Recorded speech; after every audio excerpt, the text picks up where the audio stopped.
Imagina construir una ciudad de la nada. Transportar mármol de Italia, acero de Corea del Sur, vidrio de Alemania y mano de obra, millones de personas del sur de Asia, el sudeste asiático y África Oriental. Imagina invertir 2 décadas y cientos de miles de millones de dólares en la construcción del horizonte urbano más fotografiado del planeta. Imagínense hacer todo eso y luego ver cómo empieza a resquebrajarse. No desde fuera, no por una guerra ni un desastre natural, sino desde dentro, desde los cimientos mismos sobre los que se construyó. Eso es lo que le está pasando a Dubái ahora mismo. Y quienes pagan el precio más alto no son los multimillonarios que compraron áticos en las alturas. No son los influencers que vinieron en avión para crear contenido. No son los gestores de fondos de inversión que depositaron su dinero en cuentas libres de impuestos a lo largo del Golfo. Quienes pagan el precio más alto son aquellos a quienes nunca se les permitió irse. Esto no es un reportaje de viajes. Esto no es un análisis inmobiliario. Lo que están a punto de escuchar es algo mucho más sombrío. Un thriller económico ambientado en una de las ciudades más ricas jamás construidas, donde un sistema diseñado para parecer un paraíso se ha convertido silenciosamente en una prisión, donde el colapso del turismo no solo causa daños financieros, sino también humanos, donde millones de trabajadores migrantes están atrapados en una maquinaria que se ralentiza y las salidas, por diseño, están cerradas para ellos. Quédense conmigo porque esta historia nos lleva a lugares que la mayoría de la gente teme explorar.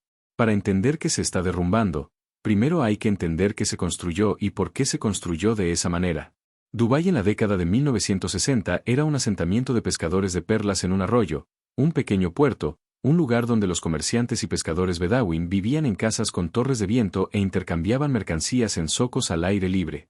Cuando se descubrió petróleo en 1966, todo cambió.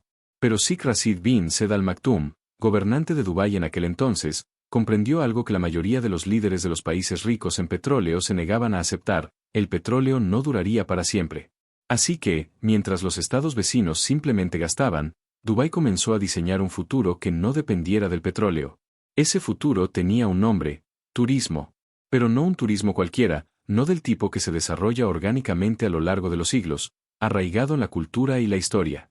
Dubái decidió crear turismo desde cero, de forma artificial y agresiva, siguiendo un cronograma que ninguna ciudad en la historia de la humanidad había intentado jamás. La visión era convertirse no solo en un destino, sino en el destino por excelencia, la encrucijada entre Oriente y Occidente. El Burj Al Arab abrió sus puertas en 1999. Un hotel de 7 estrellas, el primero del mundo en autodenominarse hotel de ultralujo construido sobre una isla artificial con forma de manzana y con precios que acapararon titulares internacionales. No era solo un hotel. Era toda una declaración. Dubái le decía al mundo: hemos llegado. Vengan a verlo. Le siguió la Palm Gira, un archipiélago artificial visible desde el espacio, esculpido en el Golfo Pérsico con forma de palmera, presentado al mundo como la octava maravilla de la era moderna. Luego, el Burj Khalifa, 828 metros de acero y vidrio que se convirtió en el edificio más alto del mundo. Después, el Dubai Mall, el centro comercial más grande del mundo. Y finalmente, el Museo del Futuro, un edificio tan impactante visualmente que simplemente estar cerca de él se convirtió en un fenómeno viral en las redes sociales. Cada uno de estos proyectos fue diseñado con un propósito central. El objetivo era hacer que Dubái pareciera demasiado extraordinario como para ignorarlo. Quería que sintieras que, si no habías estado en Dubái, no habías visto el mundo de verdad. Y durante un tiempo largo y espectacular, funcionó. En 2019, Dubái recibió a más de 16 millones de turistas internacionales en un solo año.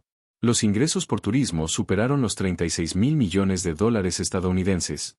La ciudad contaba con más hoteles de 5 estrellas que ninguna otra ciudad del mundo. Su aeropuerto, el Aeropuerto Internacional de Dubái, se convirtió en el aeropuerto internacional con mayor tráfico del planeta. Diariamente llegaban vuelos de todos los rincones del mundo, transportando personas que habían ahorrado durante años, persiguiendo la fantasía de una ciudad que parecía inmune a los problemas que asolaban el resto del planeta. La fantasía era impecable y, debajo de ella, invisible para casi todos los turistas que alguna vez cruzaron esas puertas de cristal, se escondía toda una civilización de personas que lo hicieron posible. Hablemos de los trabajadores. Cuando aterrizas en Dubái, te registras en tu hotel y pides servicio de habitaciones, te atiende una persona que casi con toda seguridad proviene de otro lugar. Pakistán, India, Bangladesh, Filipinas, Nepal, Sri Lanka, Etiopía, Kenia, Egipto. Estos trabajadores construyen los edificios, operan los ascensores, limpian las habitaciones y atienden los hospitales. Sin ellos, Dubái sería un desierto. El número de trabajadores migrantes en los Emiratos Árabes Unidos, la federación a la que pertenece Dubái, es asombroso. Constituyen más del 88% de la fuerza laboral total. En algunos sectores, como la construcción, la cifra se acerca al 99%. Los propios ciudadanos de los OO, conocidos como emiratíes, representan una minoría de la población que vive y trabaja en su propio territorio. El sistema que rige la contratación, la retención y, sobre todo, la retención de estos trabajadores se denomina sistema kafala. Kafala, en árabe, significa patrocinio. En la práctica, significa algo mucho más complejo y con consecuencias mucho más importantes. Bajo el sistema kafala, el derecho legal de un trabajador migrante a permanecer en los Emiratos Árabes Unidos está vinculado directa y exclusivamente a su empleador. Su visa no es independiente, no es transferible y no le pertenece. Pertenece a quien lo contrató. Esto significa que si un trabajador llega a Dubái y su empleador resulta ser abusivo, fraudulento o simplemente no le paga el salario, lo cual ocurre con una frecuencia ampliamente documentada, ese trabajador no puede simplemente irse y buscar otro empleo. No puede llamar a una línea de ayuda laboral y esperar una protección efectiva. En la mayoría de los casos, no pueden salir del país sin el permiso explícito de su empleador. Lo leyó bien. Durante años, bajo el modelo tradicional de kafala, un trabajador necesitaba el permiso de su empleador para salir del país. Esto no era un rumor. No era una exageración de los activistas. Estaba estipulado en la ley. Y este es el sistema que ha sustentado toda la economía turística y de la construcción de Dubái. Cada hotel que se levantó, cada carretera que se construyó, cada centro comercial que se edificó, cada servicio que se ofreció con una sonrisa a un turista que ignoraba por completo en qué se basaba esa sonrisa. Ahora, Dubái y los Emiratos Árabes Unidos lo han reconocido. Se han anunciado reformas. En 2021, los Emiratos Árabes Unidos introdujeron cambios que, según se describió, permitían a los trabajadores cambiar de empleo sin el permiso del empleador, y se modificaron los requisitos para obtener el permiso de salida. Sin embargo, organizaciones de derechos laborales y grupos de derechos humanos, como Amnistía Internacional y Human Rights Watch, han señalado repetidamente que la brecha entre las reformas anunciadas y la realidad sobre el terreno sigue siendo enorme. Los trabajadores que intentan ejercer sus nuevos derechos a menudo se topan con obstáculos burocráticos, represalias por parte de sus empleadores, deudas por las comisiones de contratación que pagaron para conseguir el trabajo y un sistema legal que no fue diseñado para protegerlos. Las comisiones de contratación, por sí solas, son devastadoras. Un trabajador de Nepal o Bangladesh podría pagar entre $1,000 y $5,000, dinero que no tiene, a un agente de contratación en su país de origen solo para conseguir un trabajo en Dubái. Piden dinero prestado a sus familiares. Venden terrenos. Piden préstamos con intereses altísimos. Y luego llegan a Dubái y el trabajo es diferente al prometido. El sueldo es más bajo. Las jornadas son más largas. El alojamiento es un campo de trabajo compartido a las afueras de la ciudad, que los turistas nunca ven, con decenas de hombres por habitación y condiciones sanitarias precarias, lejos del horizonte de cristal y luz que aparece en las fotos de folleto. No pueden irse de inmediato. No pueden volver a casa. Están endeudados. Su empleador retiene su visa. Así que se quedan, trabajan y envían lo que pueden a sus familias, mientras el tiempo de su contrato avanza lentamente y el sueño de Dubái, que desde el principio siempre fue el sueño de otros, se le cierra como un puño. Esta es la infraestructura humana del milagro turístico de Dubái y ahora que el milagro está bajo una presión seria, estas son las personas más expuestas a las consecuencias. Entonces, ¿qué está sucediendo realmente con la industria turística de Dubái? Seamos precisos, porque la situación no es sencilla y requiere precisión. Las cifras de turismo de Dubái sufrieron un golpe catastrófico durante la pandemia de COVID-19, algo que ocurrió en todo el mundo. En 2020, la llegada de turistas se desplomó. Los hoteles que tenían una ocupación del 80% quedaron prácticamente vacíos. El sector de la aviación, en torno al cual Dubái había construido toda su estrategia de conectividad, quedó paralizado. La ciudad que nunca duerme se sumió en un silencio casi surrealista, considerando el bullicio que había reinado durante tanto tiempo. Los Emiratos Árabes Unidos se recuperaron más rápido de lo que muchos predijeron. Para 2022 y 2023, Dubái se posicionaba activamente como un ejemplo de éxito pospandémico, promocionando su rápida reapertura y la Expo 2020. Y sobre el papel, las cifras eran impresionantes. Millones de turistas regresaron. Los ingresos aumentaron. La narrativa de resiliencia fue amplificada por la maquinaria mediática del gobierno con precisión e implacabilidad. Pero esto es lo que esa narrativa omitió sutilmente. Los turistas que regresaron no eran los mismos de antes. Sus hábitos de gasto cambiaron. Los visitantes de altísimo poder adquisitivo que Dubái había cultivado, aquellos que gastaban decenas de miles de dólares en estancias en áticos, alquiler de yates y cenas privadas, representaban una porción mucho menor del público que regresaba. Lo que Dubái recibía cada vez con mayor frecuencia era un gran volumen de visitantes sin el valor que necesitaba. Turistas con presupuestos ajustados, visitantes de corta estancia, personas que venían para tomarse una selfie con el Burj Khalifa de fondo, comían en un restaurante de gama media, se hospedaban en un hotel de 3 estrellas y se marchaban después de 4 días. Mientras tanto, se gestaba algo estructuralmente más alarmante. La competencia llegó, no de forma gradual, ni cortés, sino agresivamente y desde múltiples direcciones simultáneamente. Arabia Saudí lanzó su Visión 2030 con un presupuesto turístico astronómico. Neom, el megaproyecto futurista en el desierto saudí, se convirtió en tema de conversación internacional. Alula, con sus antiguas ruinas nabateas y sus lujosos complejos turísticos ecológicos, comenzó a atraer precisamente al tipo de viajero internacional de alto nivel que Dubái consideraba su público exclusivo. Riad comenzó a posicionarse como un centro cultural y de entretenimiento.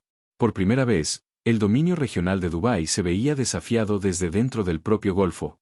El mercado turístico mundial se estaba fragmentando, y Dubái, que siempre había competido siendo la opción más espectacular, de repente se encontraba en una categoría con múltiples opciones espectaculares, muchas de las cuales eran más baratas, algunas de las cuales eran más auténticas históricamente, y varias de las cuales ofrecían cosas que Dubái, por mucho dinero que gastara, simplemente no podía fabricar. No se puede fabricar la historia. Es la textura del tiempo. No se puede fabricar el tipo de textura cultural que crece a lo largo de los siglos y hace que un lugar se sienta real en lugar de escenificado. Dubái construyó su identidad enteramente sobre el espectáculo. Y el espectáculo, una vez que se vuelve familiar, pierde su poder. El Burj Khalifa sigue siendo alto. La Palm Gira aún es visible desde el espacio. Pero millones de personas ya la han visto. Ya han publicado las fotos. Ya han consumido el contenido. El algoritmo ya ha seguido adelante. No espera a nadie. La ciudad siempre ha sido un centro neurálgico, un conector, un lugar donde convergen el comercio, las finanzas y el movimiento del mundo debido a su geografía y a la visión de líderes que invirtieron agresivamente en infraestructura e incentivos, el entorno de cero impuestos sobre la renta para trabajadores extranjeros, las zonas francas que permiten la propiedad extranjera al 100% de las empresas, el aeropuerto de clase mundial que hace que Dubái sea accesible desde casi cualquier lugar del planeta, el entorno regulatorio que fue diseñado deliberadamente para ser atractivo para las operaciones financieras y corporativas. Estos fundamentos permanecen y es importante ser precisos. Dubái no está colapsando en el sentido de que esté a punto de desaparecer. No se convertirá en una ciudad fantasma. El gobierno de Dubái y el gobierno federal del Oso tienen reservas financieras, inversiones diversificadas y voluntad política que no deben subestimarse. Pero el modelo específico que se vendió al mundo, Dubái como un paraíso turístico, un destino de lujo aspiracional, un lugar que cualquiera con suficiente poder adquisitivo pondría en lo más alto de su lista de deseos. Ese modelo está sometido a una presión estructural seria y real. La competencia es real. El problema de los costes es real. El problema de la percepción es real. El problema del cambio climático es real. Y el problema de los derechos humanos, que siempre ha existido, pero que ahora recibe una atención internacional más sostenida que nunca, es real y afecta a las decisiones de inversión, de organización de eventos y de los viajeros de maneras que la ciudad no puede solucionar simplemente con estrategias de marketing. El sistema Kafala ha suscitado críticas por parte de las Naciones Unidas, de la Organización Internacional del Trabajo, de los gobiernos de los países cuyos ciudadanos trabajan en los Emiratos Árabes Unidos, de organizaciones de derechos humanos, de periodistas internacionales y, cada vez más, de un público global que tiene acceso a información que antes era muy difícil de encontrar. Cuando el mundo empezó a fijarse más detenidamente en el Golfo, en parte a raíz del escrutinio en torno al Mundial de Qatar y sus prácticas laborales, Dubái se vio inmersa en una conversación que hubiera preferido evitar. Empezaron a circular historias más amplias, relatos de trabajadores que describían el robo de salarios, donde los empleadores simplemente no pagaban durante meses, sabiendo que el trabajador no podía marcharse fácilmente ni denunciar los hechos con eficacia. Historias de confiscación de pasaportes, una práctica ilegal que muchos empleadores emplean para impedir que los trabajadores se marchen antes de que finalice su contrato. Historias de trabajadores que, al llegar, descubrieron que el trabajo prometido no existía tal como se describía o que el salario era significativamente inferior al estipulado en el contrato que firmaron en su país de origen. Para Dubái, una ciudad que ha invertido recursos extraordinarios en cultivar una marca de lujo global, este tipo de cobertura mediática resulta devastadora en aspectos difíciles de cuantificar, pero muy fáciles de percibir. Cada vez que un importante periódico de Europa, Norteamérica o Australia publica una extensa investigación sobre la vida de los trabajadores migrantes en Dubái, un porcentaje de potenciales visitantes reconsidera su reserva. Un porcentaje de empresas reconsidera la ubicación de sus conferencias. Un porcentaje de atletas y celebridades reconsidera sus acuerdos de patrocinio con entidades vinculadas a Dubái. La ciudad se encuentra atrapada en una espiral de mala reputación, y cuanto más se resiste a la cobertura mediática mediante desmentidos oficiales, señalando reformas anunciadas pero no implementadas por completo, e inundando las redes sociales con contenido turístico idealizado, más evidente se vuelve el contraste entre la narrativa oficial y la realidad documentada. Hablemos de lo que realmente requeriría la recuperación, porque es importante no solo diagnosticar el problema, sino también comprender por qué la solución es tan estructuralmente difícil. Para que Dubái realmente mejore su competitividad turística, tendría que hacer varias cosas simultáneamente, y algunas de ellas están en tensión directa entre sí. Tendría que reducir los costos. Pero reducir los costos en una economía basada en infraestructura de alta gama, bienes importados, energía costosa para la refrigeración y un modelo laboral con estructuras de costos profundamente arraigadas no es algo que se logre con un simple anuncio. Requeriría ofrecer una auténtica autenticidad cultural. Sin embargo, el antiguo Dubái, el pueblo de pescadores de perlas con sus torres de viento y zocos tradicionales, fue demolido en gran parte para dar paso a lo que existe hoy. La autenticidad se reconstruye y se cuida en gran medida, y los viajeros más exigentes pueden percibir la diferencia entre una cultura viva y un parque temático patrimonial. Sería necesario mejorar su reputación en materia de derechos humanos. Sin embargo, una solución significativa requeriría desmantelar o reestructurar fundamentalmente el sistema kafala, lo que alteraría significativamente la dinámica económica. No se trata de un ajuste menor. Es una transformación estructural que afectaría la base de costos de todos los hoteles, todos los proyectos de construcción y todas las operaciones de servicio en el Emirato. Necesitaría diferenciarse de sus competidores del Golfo, que ahora ofrecen espectáculos similares, un lujo similar y, en algunos casos, atractivos históricos y culturales más interesantes. Y la diferenciación, cuando se basa la identidad en ser lo más espectacular, se vuelve más difícil a medida que el mundo se acerca a ese nivel de espectacularidad. Además, sería necesario desenvolverse en un mercado turístico global cada vez más consciente del cambio climático, manteniendo al mismo tiempo un compromiso geográfico y arquitectónico con uno de los entornos urbanos de mayor consumo energético del planeta. Ninguno de estos desafíos es imposible, pero ninguno se resuelve con la apertura de un nuevo hotel, una nueva atracción que bata récords o una nueva campaña de marketing de influencia. Son problemas estructurales profundos a largo plazo que requieren soluciones que van mucho más allá del tipo de gestión de imagen en la que Dubái siempre ha destacado. Esto es lo que hace que este momento sea particularmente delicado. Hay una generación de trabajadores actualmente en Dubái, en hoteles, en obras de construcción, en el servicio doméstico, en el transporte, en la logística, que llegaron durante el auge, que se quedaron durante la crisis provocada por la pandemia, a quienes se les dijo que la recuperación estaba por llegar y que ahora ven cómo el terreno se tambalea bajo sus pies de maneras que no pueden comprender ni predecir del todo. No tienen el lujo de seguir los análisis. No leen los informes de los inversores. No hacen un seguimiento de las estadísticas de ocupación hotelera ni de los comunicados de prensa de la autoridad turística. Lo que saben es práctico e inmediato. ¿Se están reduciendo las horas? ¿Están desapareciendo las bonificaciones? ¿El empleador habla de no renovar los contratos? ¿Hay menos huéspedes en el hotel? ¿Menos clientes en la cola de taxis? ¿Menos turnos disponibles en el centro comercial?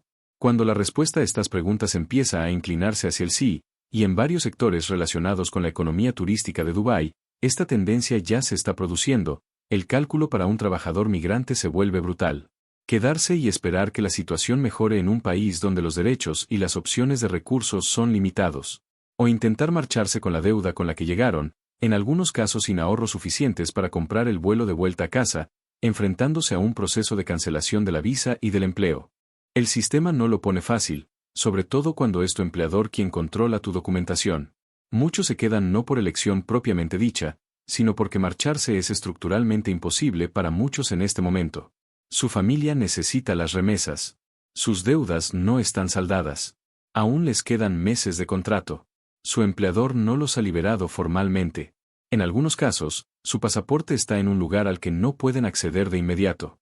De manera muy concreta y documentada, están atrapados dentro de una ciudad que atraviesa dificultades. Y las salidas que deberían estar abiertas, los mecanismos legales, las protecciones laborales, el camino fácil para regresar a casa, están, para muchos de ellos, prácticamente cerrados. Esta es la cara humana del colapso turístico de Dubái, la que no muestran los videos promocionales. Esto es lo que se esconde tras los relucientes vestíbulos, las piscinas infinitas en las azoteas y las cenas al atardecer en el desierto que inundan las redes sociales y los folletos publicitarios. Hay una última dimensión en esta historia que quiero mencionar claramente, porque es algo que a menudo se omite cuando se habla de ciudades poderosas. La situación de Dubái no es del todo única. Se trata de una versión extrema e inusualmente visible de algo que el capitalismo global lleva practicando durante décadas: construir prosperidad sobre capas de mano de obra invisible, proveniente de los rincones más desfavorecidos del mundo, con el entendimiento explícito de que a esos trabajadores no se les concederán los plenos derechos de ciudadanía. Esta situación no será permanente y no se les permitirá integrarse en el tejido social del país que están construyendo. Este modelo funciona en términos económicos mientras siga fluyendo el dinero, mientras sigan llegando los turistas, mientras siga expandiéndose la construcción, mientras la demanda siga siendo lo suficientemente alta como para justificar el coste de importar millones de trabajadores y gestionarlos a través de un sistema que prioriza el control del empleador sobre la libertad del trabajador. Cuando el modelo se ralentiza, como está ocurriendo ahora mismo en Dubái, la maquinaria diseñada para procesar personas de forma eficiente en una dirección demuestra ser completamente inadecuada para procesarlas en la otra. Conseguir que la gente entrara era fácil. Las agencias de contratación, los sistemas de visados, las cadenas de suministro de mano de obra, todo estaba diseñado para ser rápido y eficiente a la hora de trasladar trabajadores desde sus países de origen a los Emiratos Árabes Unidos. Rescatar a la gente o protegerla cuando desaparece el trabajo nunca fue una prioridad, porque el sistema nunca se diseñó pensando en ellos. Se diseñó para embellecer el horizonte. Y ese horizonte sigue en pie. Cada torre sigue iluminada contra el golfo.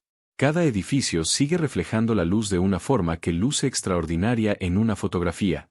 La estética del éxito de Dubái permanece prácticamente intacta. Pero tras esa estética, en el corazón de la maquinaria, en los campos de trabajo, los hoteles medio vacíos, las obras paralizadas y las oficinas de los agentes de contratación que ya no reciben llamadas, algo importante está cambiando. Algo construido con rapidez, dinero y una ambición extraordinaria se enfrenta a una realidad que ni la velocidad, ni el dinero, ni la ambición pueden resolver por completo.